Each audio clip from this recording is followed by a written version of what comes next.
নরসিংদীর মেঘনা নদী থেকে নিয়ম বহির্ভূতভাবে বালু উত্তোলনের অভিযোগ উঠেছে প্রভাবশালীদের বিরুদ্ধে। এতে বেড়েছে নদী ভাঙন, হুমকিতে পড়েছে নদী তীরবর্তী অসংখ্য স্থাপনা। গত 5 বছরে নদীগর্ভে গেছে অন্তত 1,500 বিঘা কৃষি জমি।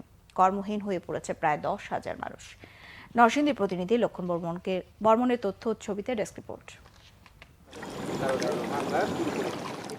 প্রতি বছরের মতো এবারও বর্ষার শুরুতে ভাঙন দেখা দেয় নরসিংদীর রায়পুরায়। এর কারণ হিসেবে অবৈধভাবে বালু উত্তোলন চিহ্নিত করা হলেও থেমে নেই প্রভাবশালীদের দৌরাত্ম্য। চলতি বছরে 14,50,00,000 টাকায় 1 বছরের জন্য বালু তোলার ইজারা নেয় মেসার্স হাজী আশরাফ হোসেন সরকার ট্রেডার্স নামের একটি প্রতিষ্ঠান। স্থানীয়দের অভিযোগ, প্রশাসনকে ম্যানেজ করে বিভিন্ন জায়গায় অবৈধভাবে চম্বুক ড্রেজারের মাধ্যমে গড়ে প্রতিদিন 20 থেকে 25 লাখ ঘনফুট বালু উত্তোলন করছে প্রতিষ্ঠানটি। এতে ভাঙন আতঙ্কে নদী তীরবর্তীরা।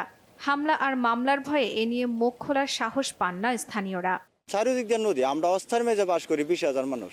এখন আর যেভাবে কাটতেছে, আগের ডাকটা তো যেমন আইন প্রশাসন দিয়ে যেমন এটা বন্ধ করা হয়েছে, ডাক শেষ হয়েছে গেছে। এখন শুনতেছি 1 বছরের জন্য নাকি আর ডাকটা আনছে। আমরা যে কোনো দিকে যাবো, ছেলে মেয়ে আমাদের সন্তান এই জায়গাটাও নাই। আমরা নদী আমরা গ্রাস করে রাখছি। আমরা চাই অ্যাকচুয়ালি শুধু ভাইসা তাহার লাগে। সরকার বাহাদুর ডাক দিছে, এজারা দিছে কাঠো, আমরা বাধা নাই।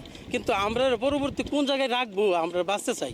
ডেজারে কাটতে আমরা বাধা দিয়ে হেরা কাটে, তো এই তলে ঝরগাবাতি হয়েছে মনে করেন, এরপর হেরার লগে আমরা কাজ করে পারি না।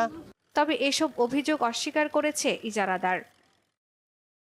অনেকে বিভিন্ন রকমের করে না রাতে কাটা হয় না, মাঝখানে কিছু করছিল, চুরিদারি করছিল, এখন বন্ধ হয়েছিল।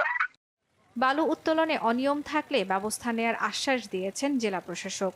অভিযোগ পেয়েছি যে তারা ইজারার শর্ত লঙ্ঘন করে সেখানে অন্য ধরনের কাজ করেছে। সেই শর্ত পরিপ্রেক্ষিতে, অভিযোগ পাওয়ার পরিপ্রেক্ষিতে আমরা সেটা তদন্ত করার জন্য দায়িত্ব দিয়েছি। শর্ত লঙ্ঘন হলে সেই ইজারার শর্তাবলীর মধ্যে বলাই আছে প্রয়োজনে তার বালুমহলের ইজারা পরিবর্তন ক্যান্সেল হয়ে যাবে।